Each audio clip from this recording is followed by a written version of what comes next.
Anggota Komisi 3 DPR RI dari fraksi P3 Arsul Sani menilai pemerintah gagal untuk memberantas korupsi. Tudingan Arsul ini lantas direspon oleh Menko Polhukam Mahfud MD.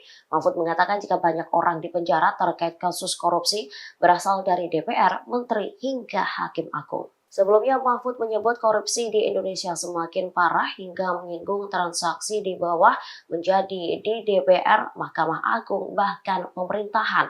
Hal ini hingga mengakibatkan turunnya indeks persepsi korupsi Indonesia. Menanggapi pernyataan Mahfud, Arsul lantas menilai jika pemerintah gagal melakukan pemberantasan korupsi.